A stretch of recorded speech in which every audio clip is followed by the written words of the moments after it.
In a packed Los Angeles television studio, an 84-year-old martial arts legend sat beneath blazing stage lights, moments away from a confrontation he never sought. What began as a harmless celebrity interview turned electric when a revered pastor's ego ignited a cultural firestorm on live TV. Chuck Norris wasn't your typical retired actor. For decades, he'd been a U.S. Air Force veteran turned world karate champion, known for defeating not just opponents, but the arrogance of men who underestimated him. When Bishop T.D. Jakes, carried away by his own spotlight, sneered, "Be quiet, old fart," the audience froze. But the insult did not find its mark. Norris's stillness became his counterstrike, a quiet defiance that unraveled ego with calm precision. His response wasn't revenge, it was revelation. What began as a staged interview became a global reckoning. The studio that sought viral conflict became the cradle of an unexpected redemption. And the world watching, tweeting, gasping, would never see strength, faith, or humility the same way again. Before we jump back in, tell us where you're tuning in from. And if this story touches you, make sure you're subscribed, because tomorrow I've saved something extra special for you. The studio lights blaze down on the polished stage of The MJ Show, Legends and Legacy Edition, bathing everything in a warm, inviting glow. The air buzzed with electricity, that unmistakable blend of anticipation and nerves that always preceded a live broadcast. In the control booth, 23-year-old production assistant Cameron Lee adjusted his headset, watching the audience file in through the monitors. Every seat would be filled tonight. This wasn't just another celebrity interview. It was a cultural event. 90 seconds to air, the floor director called, his voice crackling through Cameron's earpiece. Cameron glanced at the green room feed where Maria M.J. Johnson, the show's charismatic host, was making final adjustments to her blazer. At 35, MJ had become one of the most respected interviewers in television, known for drawing out authentic moments from even the most guarded guests. Tonight's pairing, however, was a producer's dream and a host's challenge. Two American icons from completely different worlds. In the left green room, Bishop T.D. Jakes paced, scrolling through his phone. The renowned pastor and media mogul carried himself with the confident air of someone accustomed to commanding attention. At 67, he remained a powerhouse. His voice still capable of filling megachurches, and his words still sparking viral moments across social media. He wore a tailored suit that probably cost more than Cameron's monthly rent, and his presence seemed to fill the room even on the small monitor. The right green room told a different story. Chuck Norris sat perfectly still, hands resting on his knees. At 84, the martial arts legend and actor had largely retreated from public life, making this rare appearance all the more significant. He wore a simple button-down shirt and slacks, no flash, no statement, just quiet dignity. His legendary beard, now white as snow, framed a face that had aged into wisdom rather than simply grown old. "These guys couldn't be more different," whispered Tara, another PA standing beside Cameron. "Think they'll actually get along?" Cameron shrugged. "Doesn't matter if they do. The contrast is the whole point." 30 seconds, the floor director called. The audience erupted as MJ Johnson strode onto the stage, her wide smile gleaming under the lights. She moved with practiced ease to her mark and waited for the applause to settle. "Good evening, America. Welcome to a very special edition of The MJ Show. Tonight, we bring together two men who have shaped American culture in profoundly different ways." She paused for effect. One through the power of faith and oratory, the other through discipline, action, and an almost mythical toughness. The audience's anticipation was palpable, a low murmur rising like a tide. "Please welcome Bishop T.D. Jakes and martial arts legend Chuck Norris." The applause thundered as both men entered from opposite sides of the stage. Jake strode forward with theatrical confidence, waving to the crowd, his smile wide and practiced. He moved like someone who knew the cameras were tracking his every gesture. Chuck walked with measured steps, no waving. Just a small, acknowledging nod to the audience. As they settled into the curved sofa across from MJ's chair, Cameron noticed the body language immediately. Jake spread himself comfortably, one arm extending along the back of the sofa. Chuck sat straight, hands folded in his lap, taking up precisely the space he needed, and not an inch more. "Gentlemen, it's an honor to have you both," MJ began, leaning forward. "Two American treasures who've never shared a stage before. Pleasure to be here," Chuck said. His voice soft, but clear. Jake's nodded enthusiastically. "Always a joy to connect with the people, MJ. And to sit beside a legend." He turned toward Chuck with a broad smile. "Well, that's just God's grace. I'd like to start with the concept of legacy," I said. "Both of you have built extraordinary ones, but in completely different arenas. Bishop Jakes, your words have inspired millions. Mr. Norris, your actions have done the same. How do you hope to be remembered?" Chuck inclined his head slightly, deferring to Jakes to answer first. "Well, MJ," Jakes began, his deep voice resonating across the studio. "Legacy is about impact, isn't it? It's about how many lives you touch, how many people remember your name, and carry your message forward." He gestured expansively. "I've been blessed to reach millions through ministry, through books, through film. But the real legacy isn't the platform, it's the message. The transformation. When I'm long gone, if people still find hope in those words, that's legacy." The audience applauded enthusiastically. Jakes acknowledged it with a practiced nod before turning to Chuck. "What about you, Mr. Norris? Different path? Same destination?" Chuck cleared his throat quietly. "I suppose I see it differently," he said. His voice wasn't weak, but it lacked Jake's practiced projection. The audience leaned forward slightly to catch his words. "Legacy isn't what people say about you. It's the truth of how you lived. Did you stand by your principles? Were you kind when no one was watching?" He paused. "I hope my grandchildren remember me as someone who tried to live with honor. The public stuff, the movies, the reputation, that's just noise." A thoughtful silence settled over the studio. Cameron noticed several audience members nodding slowly, absorbing the contrast. MJ smiled. "Two different approaches to a lasting impact. Bishop Jakes, you've built an empire through your voice, your ability to move people with words. Mr. Norris, you've connected through action, through a physical presence that came to symbolize a certain kind of American strength. Different gifts, same source." Jakes interjected smoothly. "The Lord gives each of us instruments to play in this grand symphony." Chuck nodded politely but said nothing. The interview continued, touching on faith, discipline, and the challenges of public life.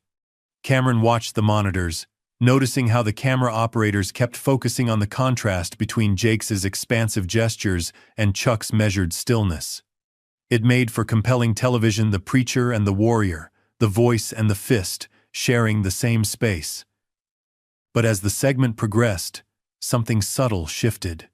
Jakes began speaking more rapidly, his answers growing longer, occasionally speaking over MJ's follow-up questions.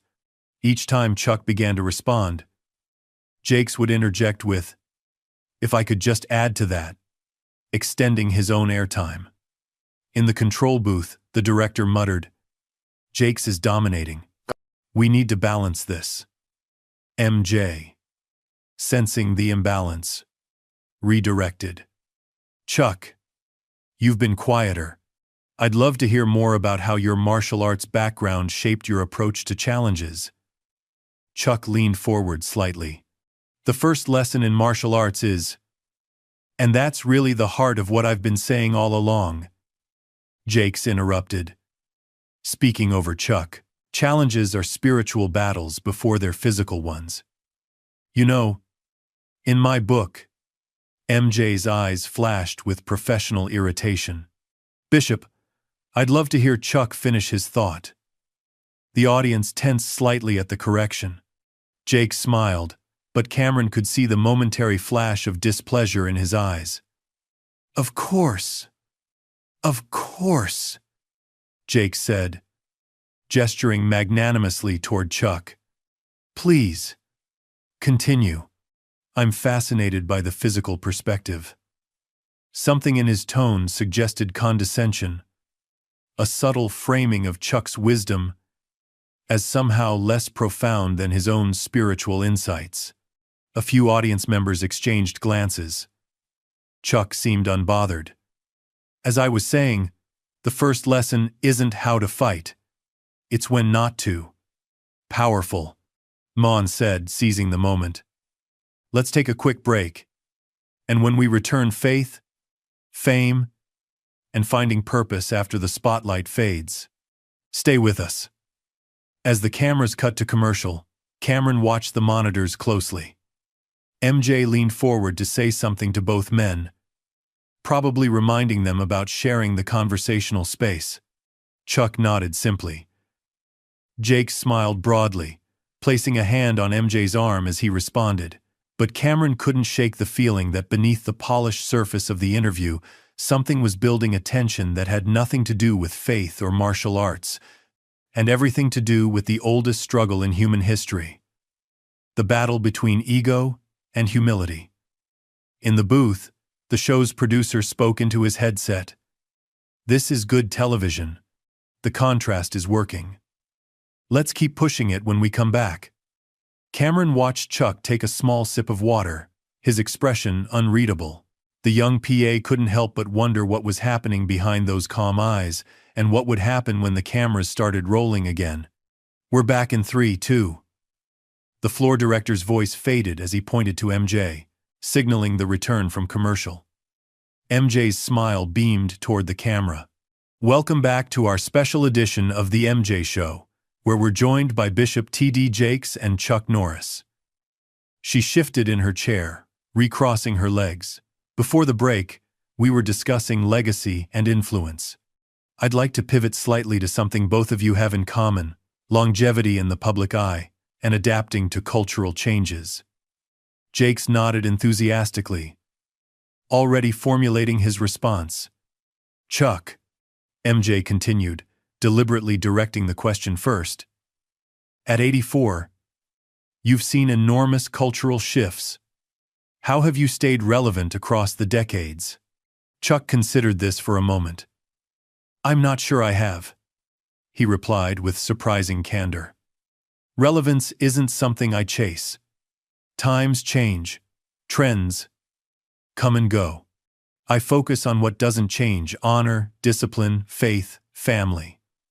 A murmur of appreciation rippled through the audience. Interesting perspective, MJ said. Bishop Jakes, same question to you. How have you navigated cultural shifts while maintaining your message? Jakes leaned forward energetically. Well, unlike my friend Chuck here, I believe relevance is essential. His voice carried a gentle ribbing tone. The message may be timeless, but the delivery must evolve. My ministry has embraced social media, streaming, new formats because reaching people means speaking their language. He gestured toward Chuck. With all due respect to the legends of yesterday, if you're not evolving, you're just. He paused for effect, a nostalgic memory. The audience reacted with a mixture of ooh and nervous laughter. Cameron winced at the thinly veiled barb. Chuck's expression remained neutral, though something flickered briefly in his eyes. MJ, sensing the tension, attempted to steer the conversation. Both approaches have their merits. Do they, though? Jakes interrupted, his voice carrying a sharper edge now. He turned more fully toward Chuck. I mean, no disrespect to Mr. Norris's contributions, but is reminiscing about the good old days really serving today's generation? They're facing challenges we never imagined. The audience grew quieter, the atmosphere shifting from entertainment to discomfort. Bishop, MJ began, but Jakes was building momentum. Look, I'm just being honest here. There's a reason some voices fade while others grow stronger. He gestured to himself. My congregation gets younger every year because I refuse to be stuck in the past. Meanwhile, he looked pointedly at Chuck. When's the last time you were relevant to anyone under 50? The studio temperature seemed to drop 10 degrees. Several audience members shifted uncomfortably in their seats. In the control booth, Cameron saw the director lean forward, eyes wide with the realization that this carefully planned segment was veering into uncharted territory. Chuck remained still, his hands folded in his lap. His face betrayed no offense, just a quiet watchfulness. MJ attempted to reclaim control. I think what Bishop Jakes is trying to say— What I'm saying, Jakes continued, riding the wave of tension, is that wisdom requires currency. Chuck's era was spectacular, truly. Those films inspired millions. But wisdom that doesn't update itself becomes— He chuckled. A sound that filled the suddenly quiet studio. Well, it becomes an antique. Interesting to look at, but not particularly useful. Cameron watched in disbelief as Jakes continued what had become an unmistakable dismissal of Chuck's relevance. In the booth, the producer whispered, "Should we cut to commercial?" But the director shook his head, transfixed by the unfolding drama.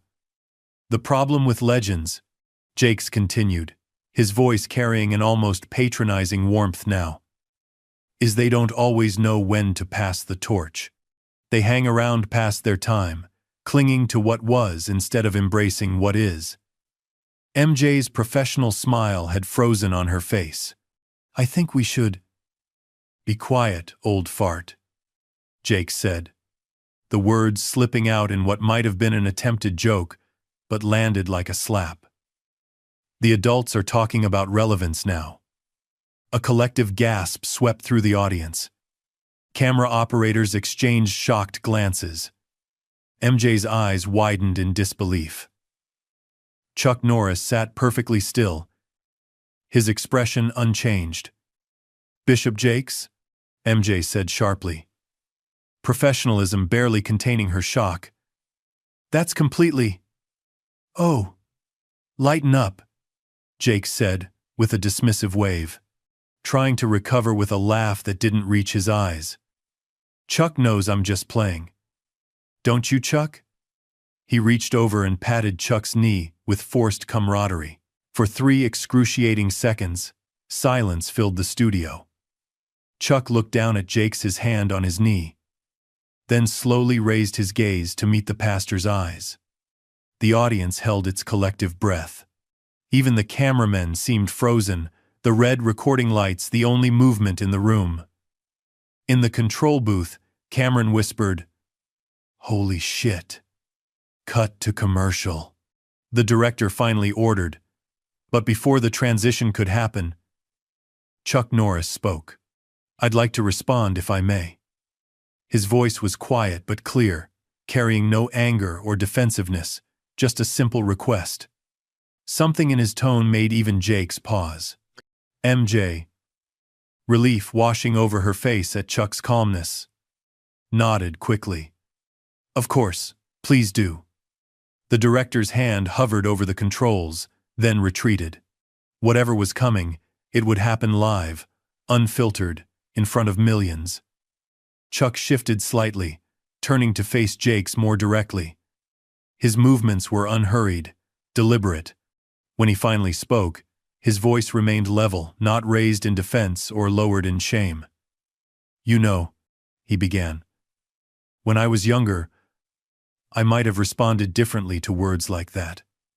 The statement hung in the air, carrying the weight of his history. Everyone in the studio knew exactly what the different response might have entailed from a martial arts legend. "But I've learned something over my 84 years, Chuck continued. "True strength isn't in how loudly you can shout or how hard you can hit. It's in knowing when to do neither." Jake's smile remained fixed, but uncertainty had begun to creep into his eyes. "Bishop," Chuck said, the word carrying neither judgment nor condemnation, "I wonder why you felt the need to diminish me to elevate yourself." The simple question, asked without accusation, seemed to pierce the studio atmosphere. Several audience members nodded slowly, the question resonating. "I wasn't," Jakes began. But Chuck continued with gentle persistence. "You speak of relevance as though it's measured in followers or headlines. I've never confused attention with impact." The camera caught Jakes's expression, shifting confidence, giving way to something less certain. "As for being an old fart," Chuck said, the hint of a smile touching his lips, "age is a gift denied to many. Each of these wrinkles represents a lesson learned, often the hard way." He gestured to his lined face. "I've earned every one." The audience, initially shocked into silence, now leaned forward collectively, captivated not by controversy, but by the unexpected depth unfolding before them. Chuck's next words came softer, forcing everyone to listen more carefully. "I don't know what battle you're fighting, Bishop, that requires you to win this conversation so badly. But whatever it is, I'm not your enemy in it." In the control booth, Cameron Lee felt goosebumps rise on his arms. This wasn't the choreographed conflict the producers had hoped for. It was something far more powerful. It was watching wisdom disarm ego, without throwing a single punch.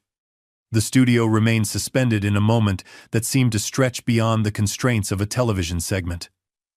MJ, recognizing the significance of what was unfolding, made no attempt to reclaim control. "Telling and preparing this story took us a lot of time. So if you are enjoying it, subscribe to our channel, it means a lot to us. Now, back to the story." Jakes shifted in his seat, the movement betraying his discomfort. His usual eloquence had abandoned him, leaving only the naked reality of his behavior exposed under the studio lights. "We'll take a short break," MJ finally said, her voice thick with emotion. "Please, stay with us." As the broadcast cut to commercial, the studio remained silent. No one moved. The audience sat transfixed, as if breaking the moment would somehow diminish its power. In those quiet seconds before the production team sprang back into action, something profound had happened, not just a viral television moment, but a masterclass in dignity that no one present would soon forget. And in the hushed studio, T.D. Jakes stared at his hands, the echo of his own words, "Be quiet, old fart," hanging in the air like a verdict on himself rather than the man they were meant to diminish. The commercial break created an artificial pause in the broadcast, but within the studio, time seemed suspended in amber. Production assistants who normally bustled about stood frozen at the edges of the set. MJ leaned forward, speaking in hushed tones to both men. But her words didn't carry to the audience or the crew. In the control booth, pandemonium reigned. "Are we keeping this segment or scrapping it?" The director asked the executive producer, who had rushed in during the break. "Are you kidding? This is television gold," the executive producer replied, his eyes gleaming with the unmistakable excitement of unexpected drama. "The clip of that insult and Chuck's response will be everywhere by morning." Cameron stood quietly in the corner, watching the monitors. Unlike his colleagues, he wasn't thinking about ratings or viral potential. He was watching Chuck Norris's hands. Throughout the entire exchange, including the stinging insult, they had remained perfectly still, resting on his knees. No clenching, no fidgeting, no signs of the internal turmoil that must surely be present. The floor director's voice cut through the charged atmosphere. Back in 30 seconds. MJ straightened in her chair, professional mask sliding back into place.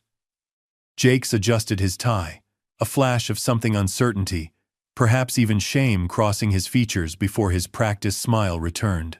Chuck remained as he had been, seemingly untouched by the chaos swirling around him. 3, 2. The silent point. And they were live again. Welcome back to the MJ show.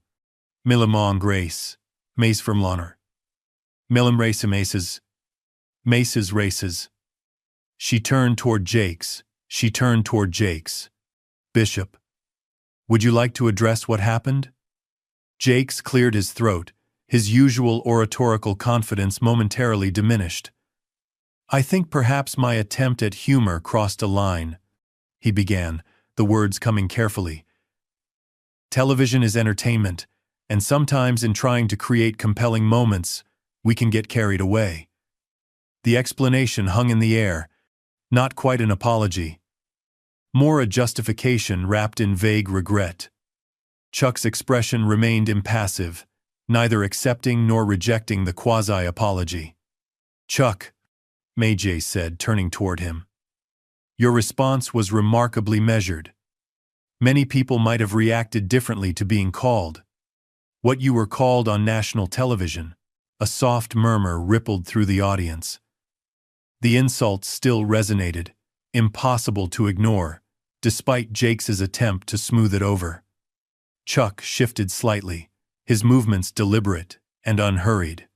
The studio fell silent, everyone leaning forward, imperceptibly. You know, he began, his voice still carrying that same steady quietness. There's a story I'd like to share, if I may. Mai nodded, relief washing over her features at this lifeline. Please do. Chuck settled back, his posture relaxed, yet dignified. Years ago, I was training a young fighter who had tremendous physical gifts. Fast, strong, technical, everything you'd want. But he had one problem. He paused, the natural storyteller's instinct for timing, evident even in his unassuming delivery. He couldn't stop talking. A knowing chuckle rippled through the audience. During sparring, he'd taunt his opponents. During instruction, he'd interrupt. Always had to have the last word, the cleverest comeback. Chuck's eyes crinkled slightly at the memory. One day, I paired him with an older student, a man in his 60s who'd only been training a few years but had this remarkable presence. The studio was utterly silent now, everyone absorbed in the narrative. The young fighter immediately started, with his usual routine, talking, taunting, showing off. The older man just listened, centered himself, and waited. Chuck's hands finally moved, forming a simple gesture of patience. When they began sparring, something interesting happened. Every time the young man spoke, he created an opening. His own words became his weakness. Cameron watched Jakes from the control booth monitor. The pastor had gone very still, his eyes fixed on Chuck. Eventually, the young fighter grew frustrated with his opponent's silence. Say something, he demanded. And that's when the older man finally spoke. He said just one sentence. I'm listening to what you need. Chuck paused, letting the words settle. That confused the young fighter. What do you mean? He asked. The older man explained. Your words tell me what you need from this fight. You need to prove something. You need attention. You need to feel superior. I don't need any of those things, so I have the advantage. A collective inhale swept through the studio as the parallel to the current situation became clear. The lesson wasn't really about fighting, Chuck continued. It was about recognizing that our words reveal our needs, often needs we ourselves don't recognize. He turned slightly toward Jakes, his movement carrying no accusation, just a simple shift of attention. When someone feels compelled to diminish others, especially publicly, it rarely reveals anything about the person they're attempting to diminish. The implication hung in the air, profound in its gentleness. Chuck hadn't counterattacked, he had offered insight. MJ, sensing the power of the moment, remained silent, allowing it to breathe. Jake sat unnaturally still, the polished facade of the media-savvy preacher cracking just enough to reveal the human beneath. For perhaps the first time in his public career, he appeared genuinely at a loss for words. The audience, sensing the authentic human drama unfolding before them, remained riveted. This wasn't the manufactured conflict of reality television. It was a genuine moment of truth, uncomfortable yet compelling, precisely because of its unscripted nature. In the control booth, the executive producer whispered, "This is why people still watch live television." Cameron nodded silently, unable to tear his eyes from the monitor. He'd started the evening admiring Jake's confidence and command, enjoying the spectacle of his performative charisma. Now he found himself drawn to the quiet dignity of the man the pastor had dismissed as irrelevant. On stage, the silence stretched, not awkward but weighty with meaning.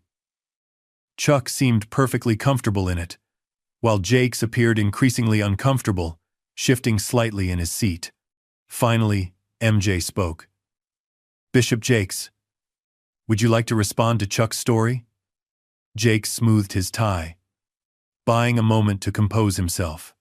When he spoke, his voice had lost some of its projection, becoming more natural, less performed. "That's a powerful perspective," he acknowledged. "Perhaps I have been overly focused on creating a moment rather than having a conversation." It wasn't a full admission, but it was a step back from the brink. A recognition, however slight, that something had gone awry. Chuck acknowledged this with a small nod, neither demanding more nor dismissing what was offered. "I think," Maine said, recognizing an opportunity to steer the conversation back to safer ground, "this touches on something profound about both your journeys. The balance between speaking and listening, between projecting outward and reflecting inward." "Yes," Jake said, seizing the lifeline. "In ministry, we often talk about the importance of both proclamation and contemplation. And in martial arts," Chuck added, "we speak of action and stillness, each valuable in its proper time." The conversation began to flow again, the immediate crisis seemingly averted. Yet something fundamental had shifted in the studio's atmosphere. The audience, having witnessed Jakes' casual cruelty and Chuck's measured response, now watched the pastor through different eyes. His charisma, so effective before, now seemed somewhat hollow, while Chuck's quiet presence had gained gravity. As the segment continued, Jake spoke with slightly less certainty, his trademark confidence dimmed. Chuck remained as he had been, authentic, measured, present. The contrast between them had only grown sharper, but not in the way anyone had anticipated. In the control booth, Cameron watched as the social media feeds began to explode with reactions. The hashtag number #BeQuietOldFart was trending, but not in celebration of Jake's quip. Instead, posts expressed shock, disappointment, and growing respect for Chuck's dignity under fire. "We should probably start monitoring the fallout," the social media coordinator murmured, scrolling through her phone. "This is going to be everywhere by morning." The executive producer nodded absently, his attention fixed on the monitors. "Stay on Chuck's face," he instructed the camera operators through his headset. "Every reaction, every micro expression. This is the story now." As the segment wound toward its conclusion, MJ expertly guided the conversation toward less contentious waters, discussing charitable work, family values, and future projects. On the surface, professional cordiality had been restored. Yet beneath this veneer, everyone from the studio audience to the millions watching at home knew they had witnessed something rare in the landscape of contemporary media. A genuine moment of character revealed, not through careful curation, but through unexpected pressure. And as the floor director signaled the approaching commercial break, the storm that had briefly threatened now seemed to have passed. But like all momentary calms, this one carried its own tension. The unspoken recognition that something significant remained unresolved, and that the true impact of what had transpired was yet to be fully understood. We'll be right back with more from Bishop T.D. Jakes and Chuck Norris, Maya announced as the cameras prepared to cut away. Stay with us. As the red lights dimmed, signaling they were off air, Chuck reached for his water glass. His hand, Cameron noticed, was perfectly steady. When the broadcast resumed, something had shifted in the studio's atmospheric pressure. The audience sat forward in their seats, no longer merely entertained but emotionally invested in the unfolding human drama. Social media was already ablaze with clips of the previous segment, the insult, Chuck's measured response, and the uncomfortable aftermath. MJ leaned forward, her professional demeanor infused with a new seriousness. Welcome back. We're continuing our conversation with Bishop T.D. Jakes and Chuck Norris. She paused, choosing her next words carefully. Before we move on, I think it's important to acknowledge that our discussion has taken some unexpected turns tonight. Jakes nodded, attempting to reclaim his usual authoritative presence. Television is unpredictable, Manjay. That's what makes it exciting. The smile that had charmed millions for decades appeared, but it seemed somehow less effective under the studio lights. Chuck, I said, turning toward the martial arts legend, I'd like to return to something you touched on earlier, the relationship between words and strength. Throughout your career, you've been known for letting your actions speak louder than your words. Was that a conscious choice? Chuck adjusted his position slightly, his movements economical and deliberate.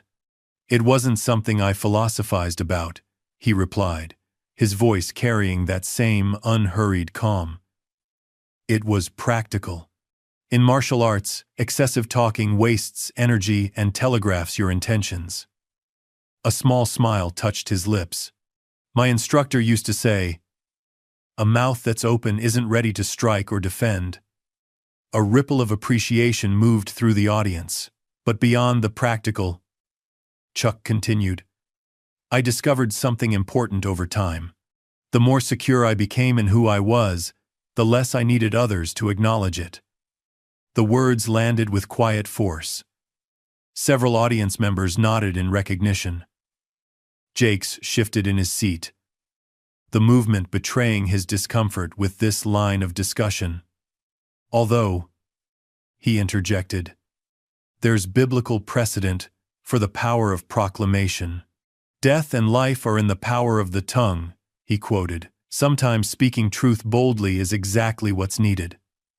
I agree, Chuck replied, surprising everyone with his immediate concurrence.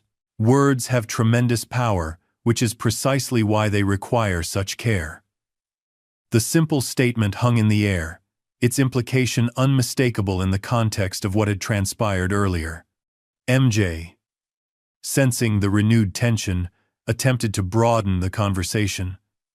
Both of you have spent decades in the public eye. How do you handle criticism, or as we witnessed earlier, outright insults? Jake straightened, seizing the familiar territory. Criticism comes with the platform, he said, his voice regaining some of its stentorian quality. When you're reaching millions, not everyone will appreciate your message or your methods. I've learned to distinguish between criticism that's constructive and attacks that are merely destructive. He gestured expansively.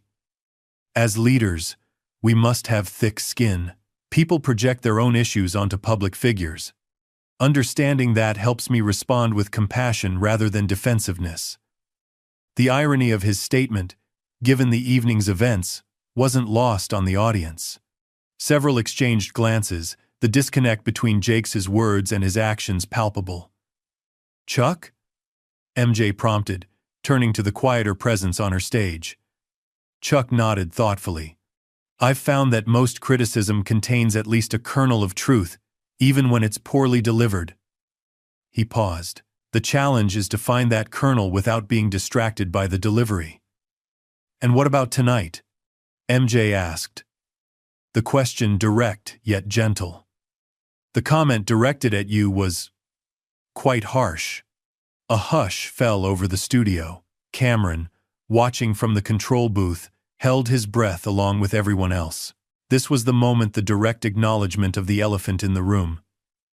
Chuck's expression remained composed, but his eyes carried a new intensity. You know, he began, his voice quieter now, forcing everyone to lean in. There's something I've observed over my 84 years.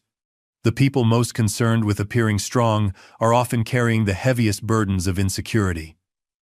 The words landed with precision, like a master martial artist finding exactly the right pressure point. I've known many truly powerful men and women. Chuck continued. True power doesn't announce itself. It doesn't need to diminish others to be recognized. Jake sat perfectly still, his media-trained smile frozen in place as Chuck spoke. When Bishop Jakes suggested I was irrelevant, an old fart who should be quiet, I wasn't offended. Chuck's hands rested calmly on his knees. I was curious. Curious? MJ echoed, clearly intrigued. Yes. Chuck nodded. Curious about what would make a man of God, a spiritual leader, with tremendous gifts, feel the need to publicly diminish someone who posed no threat to him. The audience was utterly silent now, hanging on every word. This wasn't the bombastic confrontation of reality TV, but something far more compelling, a masterclass in emotional intelligence delivered without raising his voice. I don't claim to know what Bishop Jakes is carrying tonight. Chuck continued, his tone free of accusation. But I recognized the behavior immediately. I've seen it in fighters before, big matches, the need to talk down their opponents, to convince themselves of their superiority. He turned slightly toward Jakes, his expression not angry but genuinely concerned. It usually comes from fear. The word fear seemed to echo in the silent studio. Jakes's composure slipped visibly, his practiced facade cracking under the gentle precision of Chuck's insight. I don't, Jakes began, then stopped. For perhaps the first time in his public career, the eloquent preacher found himself at a loss for words. Chuck continued, his voice carrying an unexpected compassion. Bishop, your words didn't define me, they revealed something about you. And whatever battle you're fighting that made those words necessary, I sincerely hope you find peace in it. In the control booth, Cameron felt a chill run down his spine. This wasn't a counterattack, it was something far more powerful. It was grace. MJ, recognizing the profound weight of the moment, allowed the silence to stretch, giving space for the impact to register with everyone present. When Jakes finally spoke, his voice had changed completely. Gone was the performative resonance, the practiced cadence that had filled stadiums. In its place was something smaller, more human. I apologize, Mr. Norris. You're right. He swallowed visibly. My comment was unnecessary and unkind. The admission seemed wrenched from somewhere deep, costly, in a way that his usual polished statements never were. Chuck nodded once, accepting the apology without needing to underline the victory. You know, Chuck said after a moment, his tone lightening slightly. When I was a young man competing in tournaments, I was full of fire and pride. I wanted everyone to know how tough I was. A small, self-deprecating smile touched his lips. I learned the hard way that real strength isn't about dominating others, it's about mastering yourself. The audience released a collective breath they hadn't realized they were holding. The tension that had built to an almost unbearable level began to dissipate. Not through avoidance, but through genuine resolution. There's a verse I've always found meaningful, Chuck continued, his voice gentle. A soft answer turneth away wrath. I've found that to be true not just in scripture, but in life. He glanced at Jakes, with no triumph, only understanding. Sometimes the strongest response is the quietest one. The audience sat in reverent silence, witnessing something rarely seen on television. Authentic human growth unfolding in real time. MJ, a veteran of thousands of interviews, recognized the significance of the moment. Bishop Jakes, you've spoken and written extensively about humility. What are your thoughts now, having experienced this exchange? Jakes took a deep breath, visibly centering himself. When he spoke again, his voice carried a new quality, less performative, more genuine. Humility has always been easier to preach than to practice. A murmur of recognition rippled through the audience. I've stood before millions and spoken about ego, about pride, about the danger of forgetting our humanity. He turned toward Chuck, meeting his eyes directly for perhaps the first time. And yet tonight, I became exactly what I've cautioned others against, someone so concerned with being seen as powerful that I diminished another person to elevate myself. The admission seemed to cost him something precious, the carefully constructed image of perfection that public figures often hide behind. Mr. Norris, he continued, the formal address itself an acknowledgement. Your response to my unacceptable comment wasn't just gracious. It was instructive. He shook his head slightly. You demonstrated the very strength I was claiming for myself. Chuck remained still, neither rejecting the acknowledgement nor basking in it. You know, Jakes continued, something new entering his voice, a vulnerability rarely displayed on his global platforms.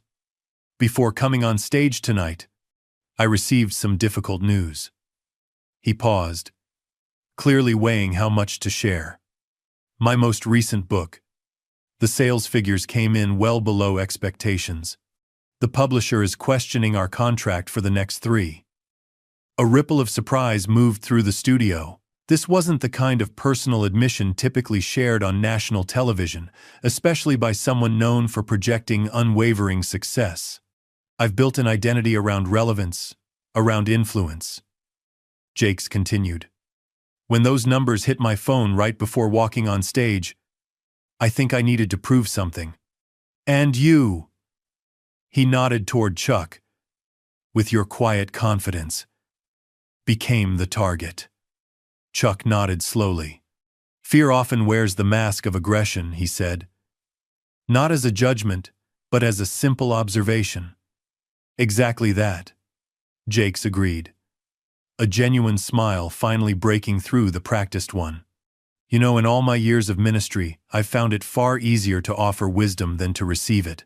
He turned toward the audience. Perhaps that's tonight's lesson for all of us.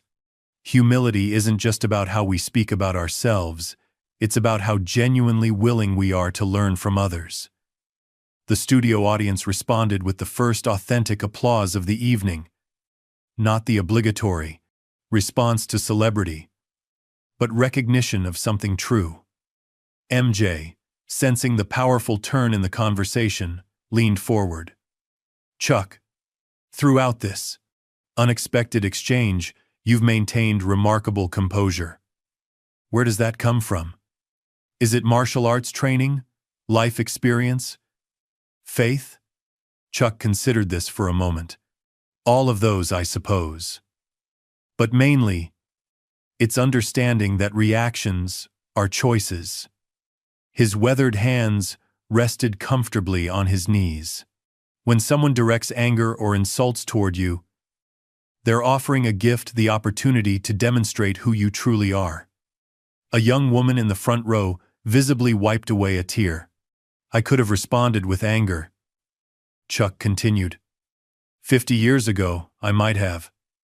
The hint of a smile touched his eyes. But what would that have proven? That I could dominate another person? That my ego needed defending? He shook his head. Those aren't strengths. They're weaknesses dressed up as strength. That's profound, MJ said softly. Not really, Chuck replied, with characteristic modesty. It's something most of us learn if we live long enough. True power rarely announces itself. He glanced at Jakes without judgment. The louder someone proclaims their strength, the more I wonder what they're afraid of. The truth of the statement seemed to resonate through the studio like a bell tone. In the control booth, Cameron noticed several crew members nodding in recognition. Jake sat straighter, something new entering his expression, not defensiveness but genuine curiosity. How do you maintain that center, though? In a world that constantly demands we prove our relevance, our worth. It was the first question he'd asked all evening that wasn't performative, a genuine seeking of wisdom rather than an opportunity to showcase his own. By remembering what truly matters, Chuck answered simply. At 84, I've buried friends, faced my own mortality, seen fame come and go. None of that the applause, the recognition, the trending hashtags, none of it accompanies you in your final moments. He gestured toward the audience, his movement encompassing not just those physically present, but the millions watching. What remains is how you treated people. Whether you lifted others up or pushed them down to elevate yourself. Whether you left the world slightly better than you found it. The studio was utterly silent. Every person present absorbed in the unexpected depth of the conversation. What had begun as entertainment had transformed into something approaching wisdom. You know, Chuck continued, his voice carrying a hint of gentle amusement, being called an old fart on national television isn't the worst thing that's happened to me. A ripple of laughter broke the tension.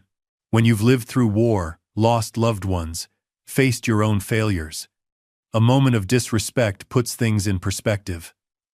He turned toward Jakes, his expression carrying no accusation, only understanding. The question isn't whether someone disrespects you that's going to happen in any life worth living. The question is, what you do with that moment. Does it diminish you, or does it reveal something stronger within you than you might have discovered otherwise? MJ, recognizing the profound turn the conversation had taken, allowed the silence that followed to linger, not an awkward pause, but a space for contemplation. In the control booth, the executive producer whispered, "This isn't what we planned, but it's 1,000 times better." Cameron nodded, unable to tear his eyes from the monitor. What had begun as a cynical attempt to generate viral conflict had become something he'd never witnessed in his 2 years working in television. Authentic human connection, unfolding without artifice. On stage, Jakes appeared to be processing Chuck's words, his usual rapid-fire responses replaced by thoughtful consideration. When he finally spoke, his voice carried a new quality, humbler, more measured. "I've spent my career speaking about transformation," he said. "Yet here I am, being transformed in real time, on national television." He shook his head slightly, a rueful smile touching his lips. God has a sense of humor. Chuck's eyes crinkled at that. "Indeed he does. You know," Jakes continued, "in ministry, we often talk about iron sharpening iron. The biblical concept that growth comes through challenging encounters with others." He glanced at Chuck. "I came to this show thinking I might dispense some wisdom. Instead, I'm receiving it." The admission, so contrary to the carefully curated image of the all-knowing spiritual leader, seemed to humanize him instantly. Several audience members leaned forward, sensing the authenticity of the moment. "Perhaps," Jakes continued, "that's the most powerful lesson here. Regardless of our age, our accomplishments, our platform, we never outgrow the need to learn, to be humbled, to be reminded of our own humanity. Chuck nodded slowly. The day we think we have nothing left to learn is the day we truly become irrelevant. The statement hung in the air, its gentle callback to the earlier insult transformed now into shared wisdom. MJ, recognizing they had reached the natural conclusion of the segment, turned toward the camera.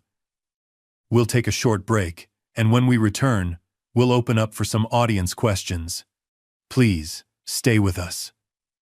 As the red lights dimmed, signaling they were off air, something unprecedented happened. Bishop T.D. Jakes extended his hand to Chuck Norris, not the performative gesture of television camaraderie, but a genuine offering. Chuck took it without hesitation, the two men's eyes meeting in silent understanding. In that moment, witnessed only by those physically present in the studio, something more powerful than any scripted television moment transpired. The quiet acknowledgement between two human beings that beneath the personas, the reputations, the carefully constructed public images, existed the same fundamental humanity, flawed, vulnerable, and capable of growth. And in the control booth, watching this unscripted moment of connection, Cameron Lee made a private promise to himself about the kind of media he wanted to create in his own career, not the manufactured conflict designed to generate clicks, but authentic moments of human truth that reminded viewers of their better selves. By 3 a.m., the clip had been viewed 17 million times. Cameron Lee sat alone in his apartment, scrolling through social media with bleary eyes, watching the digital aftershocks of what they were now calling the quiet knockout. Every platform was ablaze with commentary, analysis, memes, and emotional responses to the exchange between T.D. Jakes and Chuck Norris. The narrative had crystallized with remarkable speed. Jakes, once universally revered as a spiritual leader, was being recast as an embodiment of ego-driven modern culture, performative, insecure, prioritizing appearance over substance. Chuck Norris, whose presence in public life had diminished in recent years, was experiencing an unexpected renaissance, hailed as a symbol of dignified restraint in an age of knee-jerk reactions and escalation. Cameron's phone buzzed with a text from Tara, his fellow PA. "Can't sleep either? This thing is everywhere." He typed back. "Never seen anything like it. People are treating it like some kind of religious experience." She replied immediately. "Because it was. When's the last time you saw someone handle public humiliation with that much grace? We're all starved for it." Cameron couldn't argue with that assessment.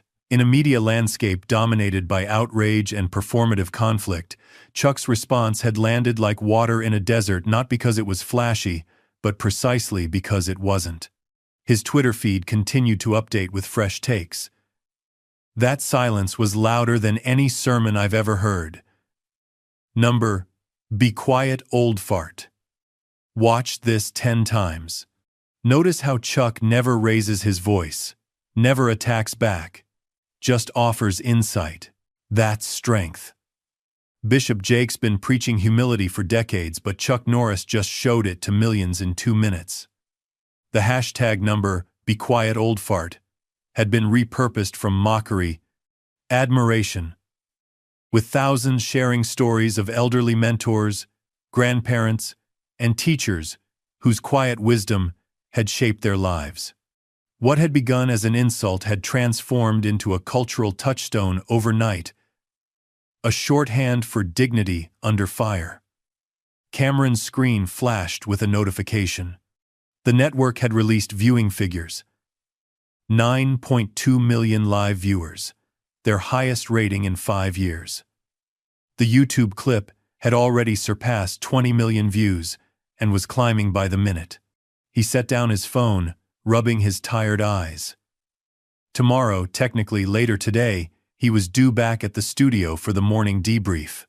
The executives would be ecstatic about the numbers, already strategizing how to capitalize on the unexpected viral moment.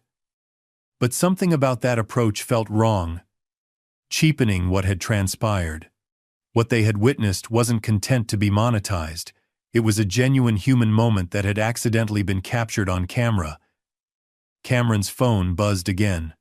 This time it was an email from MJ Johnson herself, sent to the entire production team. In 15 years of broadcasting, I've never experienced anything like tonight. What began as entertainment became something far more significant. I'm still processing what we witnessed, but I know this. It was a privilege to be present for it. Thank you all for your professionalism during an unpredictable broadcast. Get some rest, tomorrow we'll be busy. MJ. As Cameron finally drifted toward sleep, images from the evening replayed in his mind. Chuck's steady hands during the insult, Jake's facade cracking under the weight of genuine self-reflection. The audience's shift from entertained spectators to moved participants. Something consequential had happened, though he couldn't yet articulate what. The morning brought chaos to the studio. News vans lined the street outside, reporters angling for exclusive comments from anyone associated with the production. Network executives huddled in conference rooms. Marketing teams scrambled to capitalize on the unexpected cultural moment. And social media managers tracked the still exploding online response. Cameron moved through this frenzy with a strange sense of detachment. While everyone around him spoke of ratings, engagement metrics, and promotional opportunities, his mind remained fixed on the genuine human exchange. He had witnessed something that felt cheapened by the commercial apparatus now swarming around it. In the main conference room, the executive producer addressed the gathered team, his face flushed with excitement. People, we've created a cultural moment here. The clip has 40 million views across platforms. Every major news outlet is covering it. We've already had calls from Good Morning America. Today, CNN, Everyone Wants MJ, and our perspective on what happened. The room buzzed with excitement. Careers were made on moments like this. The network is fast-tracking a special. The wisdom of age. What we can learn from our elders. They want to capitalize on the Chuck Norris angle while it's hot. We're talking expanded format, primetime slot. Excuse me. A quiet voice interrupted from the doorway. The room fell silent as MJ Johnson entered, still carrying the gravitas that had made her broadcast performance so compelling. She moved to the front of the room, her expression thoughtful. I understand the excitement, she began, her tone measured. Last night exceeded everyone's expectations. But before we rush to package and monetize what happened, I think we need to reflect on why it resonated so deeply. She leaned against the conference table, surveying the room. People aren't sharing that clip because it's sensational or shocking. They're sharing it because it's authentic. In a media landscape full of manufactured outrage and performative conflict, they witnessed something genuine, a real human moment that reminded them of values we all aspire to, but rarely see demonstrated. The executive producer shifted uncomfortably. Of course, MJ. And we want to honor that by commodifying it? She asked. Her question gentle but pointed. By creating knockoff segments trying to recapture the magic? By booking guests we hope will insult each other so we can manufacture another viral moment? Uncomfortable silence fell over the room. I've been in this business a long time. MJ continued. I know how the machine works. But I'm asking us all to consider a different approach. What if, instead of trying to replicate what happened, we learn from it? What if we create space for more authentic interactions, rather than engineered confrontations? From his position near the back of the room, Cameron watched faces around him register surprise, consideration, and in some cases, uncomfortable recognition of their own cynicism. I've spoken with both Bishop Jakes and Chuck this morning, MJ said. Both have declined all media appearances. Chuck, in particular, said something I think we should all consider. He said, the moment spoke for itself. Adding commentary would only dilute it. She straightened, addressing the room with quiet authority. I'm recommending we take the same approach. No special, no behind-the-scenes tell, no attempt to recreate the magic with different guests. Instead, let's allow what happened to stand on its own merits and influence how we approach future broadcasts. The silence that followed wasn't entirely comfortable. The executive producer's expression suggested he was mentally calculating the revenue being left on the table. At least consider it, MJ said, moving toward the door. I'll be in my office if anyone wants to discuss further. As she left, the room erupted in murmured conversations. Cameron slipped out, following MJ down the hallway. MJ, he called, catching up to her. Thank you for saying that. She turned, studying him with curious eyes. You're Cameron, right? One of the PAs? Yes, I felt the same way. Like trying to monetize what happened would cheapen it somehow. She smiled slightly. Interesting. Most people at your career stage would be excited about the opportunities this kind of viral moment creates. Cameron shook his head. I came into this industry wanting to create meaningful content. Last night was the first time I've actually witnessed that happening, and it wasn't because of clever production or engineered drama. It was because something authentic broke through all the artifice. MJ studied him thoughtfully. You know, I received an interesting email this morning. From Bishop Jakes. Cameron raised his eyebrows, surprised. What did he say? He asked for Chuck Norris's contact information. Said he wanted to continue their conversation privately, away from cameras and audiences. She smiled. That, to me, suggests something genuine happened last night, something that transcended the show itself. Cameron nodded. I think millions of people sense that too. That's why they're responding so strongly. Exactly. MJ glanced at her watch. I have a call with the network president in 10 minutes to make my case against exploitation. Wish me luck. Good luck, Cameron said. For what it's worth, I think you're right. She smiled again. Thanks. Sometimes in this business, it helps to be reminded there are still people who value substance over spectacle. As MJ continued down the hallway, Cameron's phone buzzed with a notification. Opening it, he saw a new tweet going viral from TD Jakes' official account. It was simple. Just 5 words. Learning humility. In real time. Attached was a photo.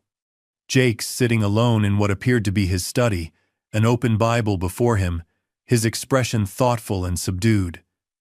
No performative smile, no carefully crafted image, just a man engaged in quiet reflection. The comment section overflowed with reactions, many expressing surprise at the pastor's vulnerability, but one comment in particular caught Cameron's eye. This is what real strength looks like. Admitting when you're wrong and growing from it. Thank you for modeling this for us, Bishop. Cameron closed the app, a thoughtful expression crossing his face. Perhaps, he reflected, the most significant impact of the quiet knockout wasn't the viral moment itself, but the ripples it was creating in Jakes' life, in the audience's perceptions, and even in the cynical world of television production. As he headed back toward the conference room, Cameron made a decision. Whatever path his career took from here, he would prioritize authenticity over artifice, substance over spectacle. In a world dominated by noise and performance, he would seek the quiet power of genuine human connection. It wouldn't be the easiest path in modern media, but as Chuck Norris had demonstrated so powerfully, the most meaningful impact often came not from shouting the loudest, but from standing firmly in one's truth. And sometimes, that truth spoke most eloquently through silence. 3 weeks later, Cameron found himself back in the control booth, headset in place, monitoring the feeds with nervous anticipation. The studio hummed with pre-broadcast energy, but something felt different this time, a subtle shift in atmosphere that everyone seemed to sense. 2 minutes to air, the floor director called. On the main monitor, MJ Johnson made final adjustments to her appearance. The set had been reconfigured for tonight's special broadcast. Gone were the flashy graphics and dynamic lighting. In their place was a more subdued setting. 3 simple chairs arranged in a conversational triangle. Warm lighting that emphasized faces rather than spectacle.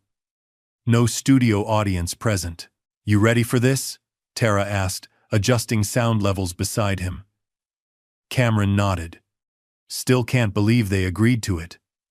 After what happened last time, I think they both felt they had unfinished business." The monitors showed both guests in their respective green rooms. Bishop T.D. Jakes sat alone, no phone in hand, no entourage surrounding him. He wore a simple dark suit, elegant, but significantly less ostentatious than his usual public attire. His expression was thoughtful, almost meditative. The second green room showed Chuck Norris, his posture relaxed, yet dignified. He appeared almost identical to his previous appearance, the only difference being the small, leather-bound book resting on his knee. 30 seconds, called the floor director. This broadcast would be different from any in the show's history. No studio audience, no social media integration, no elaborate introduction. Just 3 people engaged in conversation. The idea had been MJ's, pitched directly to the network president after their viral moment. Rather than attempting to replicate the drama of the previous encounter, she had proposed something radical in modern television. A thoughtful, unrushed conversation about humility, age, wisdom, and the public personas we construct. No artificial time constraints, no commercial interruptions, no performative conflict, just authentic dialogue. To everyone's surprise, the network had agreed. 3, 2. The floor director's silent point. And they were live. "Good evening," MJ began, her voice carrying a gentle gravity. 3 weeks ago, on this program, something unexpected happened. What began as a standard celebrity interview transformed into a moment that has since been viewed by over 70 million people worldwide. The camera pulled back, revealing the simple set. Tonight, by mutual agreement, Bishop T.D. Jakes and Chuck Norris have returned not to rehash what happened, but to continue a conversation that began unexpectedly and deserves the space to develop fully. No dramatic entrance music accompanied them as they walked onto the set from opposite sides. They simply entered, acknowledged MJ with respectful nods, and took their seats. "Thank you both for agreeing to this conversation," MJ said. "I know neither of you has made any public statements about what transpired during our previous broadcast." Jakes nodded, his typical animated energy notably subdued. "Some experiences require reflection before commentary," he said, his voice more measured, less performative. "I've spent these weeks in prayer, in honest self-examination." He turned toward Chuck. "And, in anticipation of tonight, I've had the privilege of several private conversations with Mr. Norris, away from cameras and public scrutiny." This revelation surprised even Cameron. The 2 men had been meeting privately, outside the framework of the broadcast. "Chuck," MJ said, "what have these weeks been like for you?" "Busier than I expected," he said with the hint of a smile. "My grandchildren have been showing me the internet's response. Apparently, I'm what they call trending." A gentle chuckle moved through the small crew.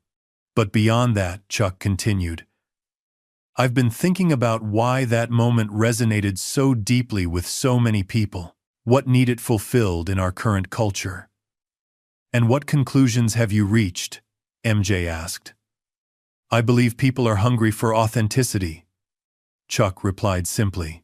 In a world where so much is performance, where conflicts escalate instantly, where the loudest voice often dominates, a moment of genuine human connection stands out like water in a desert. Jakes nodded slowly. I've come to a similar conclusion, though it cost me more to reach it. He straightened slightly. For decades, I've built a ministry and a media presence around a certain image, the authoritative voice, the charismatic leader, the person with answers. His hands, usually animated during speech, rested quietly in his lap. What happened between us 3 weeks ago forced me to confront something uncomfortable. How much of that image was authentic service, and how much was ego masquerading as leadership? Chuck regarded Jakes with evident respect. Recognizing that distinction requires rare courage, he said quietly. Perhaps, Jakes acknowledged. But it also requires the mirror that others provide. He looked directly at Chuck. Your response to my unacceptable comment showed me something I needed to see in myself. Not through condemnation, but through contrast. Mai allowed the exchange to unfold naturally, recognizing that her role tonight was not to direct, but to hold space for something authentic to emerge. You know, Jakes continued, I've received thousands of messages since that broadcast. Many expressing disappointment, some offering support. But the ones that affected me most deeply were from young pastors and leaders who said they recognized themselves in my behavior, the need to perform, to dominate, to be seen as authoritative at all costs. He shook his head slowly. I realized I wasn't just failing personally in that moment. I was modeling something harmful for those who looked to me, for example. And yet, Chuck observed, your public acknowledgement of that failure may ultimately prove more instructive than years of polished sermons. Jakes considered this. There's a verse in Proverbs that has been much on my mind. Pride goes before destruction, a haughty spirit before a fall. I've preached on that text many times, warned against the dangers of pride, spoken about the virtue of humility. A rueful smile touched his lips. And then, in a moment of insecurity, I demonstrated exactly the pride I had cautioned others against. We all fall short of our ideals, Chuck said gently. Indeed we do, Jakes agreed. But when those failings happen publicly, when they affect others, when they contradict the very values we claim to embody, they require more than private regret. They require public acknowledgement and genuine change. He turned more fully toward Chuck. Which is why I want to say, clearly and without qualification, I am deeply sorry for my words and behavior toward you. They were beneath the values I claim to represent, beneath the office I hold, beneath the basic respect one human being owes another. The apology carried a weight and sincerity absent from his earlier, more qualified expression of regret. This wasn't damage control or image management, it was genuine contrition. Chuck nodded once, accepting the apology with simple dignity. Thank you, Bishop. I accept your apology completely. A weight seemed to lift from Jakes's shoulders. In our private conversations these past weeks, you've shown me the same grace you displayed on camera, and it has been transformative. That transformation is evident, MJ observed. There's a different quality to your presence tonight, a centeredness that feels distinct from the public persona many associate with you. Jakes nodded slowly. I've built a career on bold proclamation, on having answers, on certainty, on spiritual authority. There's value in that approach, but also danger. He glanced at Chuck. These weeks have reminded me of the equal importance of listening, of silence, of the humility to recognize that wisdom often comes from unexpected sources. Chuck smiled slightly. Even from old farts? The gentle callback to the insult now transformed into a moment of shared understanding, broke the tension. Jakes laughed, not the performative chuckle of his public persona, but a genuine expression of mirth. Especially from them, he acknowledged. In African traditions, elders are revered precisely because they've outlived their ego's demands. They've survived long enough to distinguish between what matters and what doesn't. He gestured to Chuck. When I called you irrelevant, I was revealing my own shallow definition of relevance, equating it with trending topics, with viral moments, with cultural currency.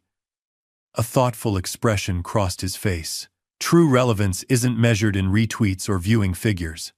It's in living authentically, in modeling values that transcend temporary cultural fixations. Chuck reached into his pocket and withdrew a small, worn notebook. If I may, he said, there's something I've carried with me for decades.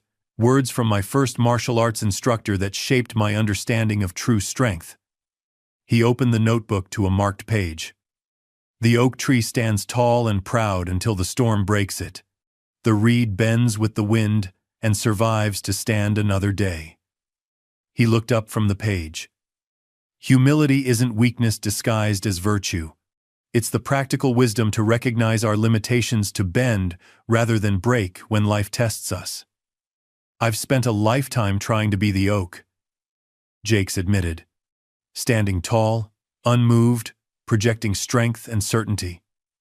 A rueful smile touched his lips. And then, in a moment of insecurity, I broke, revealing that the strength was more performance than reality.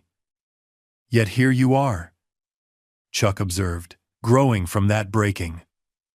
Because you offered grace rather than condemnation, Jakes replied. When I gave you every reason to respond with righteous anger, you chose something higher. He turned toward the camera, addressing the viewing audience directly for the first time. That's the lesson I hope people take from this exchange. Not my failure, but Chuck's example. Not the insult, but the response. MJ, sensing they had reached a natural transition point, leaned forward slightly. Bishop Jakes, you mentioned earlier that you've been hearing from many young leaders who recognize themselves in what happened. If you could speak directly to them now, what would you say? Jakes considered this carefully. I would say that true leadership begins with genuine humility, not as a performance or a strategic posture, but as an honest recognition of our humanity. He gestured to Chuck. I would point to this man's example, not just his response to my insult, but the lifetime of choices that made that response possible. He leaned forward, his expression earnest. And I would say this. The world doesn't need more polished performers. It needs authentic humans willing to acknowledge their flaws, to learn publicly, to model growth rather than perfection. A smile touched his lips. In short, it needs fewer oaks and more reeds. People flexible enough to bend without breaking, secure enough to listen when others speak, humble enough to acknowledge when they're wrong. Chuck nodded slowly. Well said, Bishop. TD, please, Jakes replied with a genuine smile.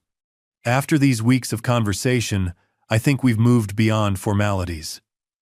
The simple exchange, a shift from title to first name, carried symbolic weight beyond the words themselves.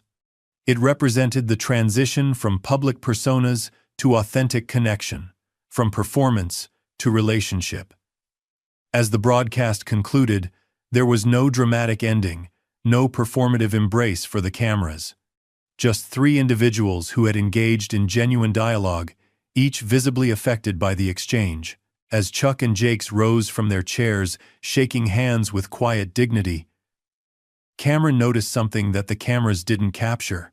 Chuck reached into his pocket and handed something to Jakes, a small object that passed between them privately, away from the camera's focus. Whatever it was, Jakes received it with evident emotion, nodding in silent acknowledgement. Some moments, Cameron reflected, weren't meant for public consumption, even in the most public of forums. 3 months later, a small gathering assembled in the community room of a modest retirement center on the outskirts of Los Angeles. No cameras recorded the event. No social media announced it. Yet the room buzzed with quiet energy as Bishop T.D. Jakes, dressed in simple attire, rather than his customary suits, stood beside Chuck Norris. Before them sat about 30 elderly residents, their weathered faces attentive as Jakes spoke. "I want to thank you all for allowing us to be here today," he began, his voice carrying none of the performative quality that had characterized his public speaking for decades. "What Chuck and I are doing might seem unusual, a pastor and a martial artist traveling together to speak with elders in communities across the country." He smiled, a genuine expression that reached his eyes. But it grew out of something unexpected. A moment of disrespect transformed into an opportunity for growth and connection. Chuck stood beside him, his posture relaxed, yet dignified. "The bishop and I are here today not to lecture or perform," he explained, "but to listen, to hear your stories, your wisdom, your perspectives that come from decades of lived experience." Jakes nodded. "We call this project the Wisdom of Age. Not because we have wisdom to dispense, but because we believe that in our youth-obsessed culture, the voices of elders are too often dismissed, something I myself was guilty of in a very public way." An elderly woman in the front row raised her hand. "I saw that moment on television," she said. "Everyone was sharing it online." Jakes nodded, a rueful smile touching his lips. "My lowest professional moment became my most viewed," he acknowledged. "But what people witnessed wasn't just my failure, it was Chuck's extraordinary grace. And that's really what this project is about. How do we extend grace to one another across the divides that separate us: age, background, belief?" At the edge of the room, Cameron observed quietly. He had joined MJ's new production company as part of a small team documenting the Wisdom of Age project. Not for broadcast, but for an archive that would preserve these conversations for future generations. "Remarkable, isn't it?" MJ said softly, joining him. "How something authentic emerges when you remove the performance aspect." Cameron nodded. "I keep thinking about that moment 3 months ago, the insult, the shock, the response, how something meant to diminish ended up creating all of this." MJ smiled. "That's often how transformation works. Not through grand plans or strategies, but through moments of disruption that force us to see differently." She gestured toward Jakes, who was listening intently to an elderly man's story, his expression one of genuine engagement. "Look at him now. No performance, no audience to impress, just present with another human being." Across the room, Chuck Norris sat beside a woman in her 90s, her gnarled hands gesturing animatedly as she shared some story from her youth. His attention was complete, his presence fully engaged with her rather than his own image. "You know," MJ said thoughtfully, "in an industry obsessed with youth and novelty, with conflict and spectacle, this might be the most revolutionary act of all, creating space for wisdom to be heard, for dignity to be honored, for authentic connection to flourish away from the spotlight." What had begun with a shocking insult had evolved into something profoundly countercultural. A celebration of age rather than a dismissal of it, an embrace of quiet wisdom over loud certainty, of genuine connection over performed conflict. "Be quiet, old fart." The words that had once hung in the air as an insult had transformed into something entirely different. An invitation to listen to the voices our culture too often silences, to find strength in stillness, wisdom in years, and connection in authentic presence. And in that quiet transformation lay the true power of the story, not in the viral moment that had captured the world's attention, but in the human growth that followed, away from cameras and audiences, in the realm where real change always begins, in hearts open enough to learn, even from their own mistakes, and in the grace extended by those wise enough to recognize that behind every insult lies a human being capable of growth. Up next, we have 2 more incredible stories that are waiting for you. Just click the image you want to watch, and it will take you there. If you enjoyed this video, make sure to subscribe. It would mean a lot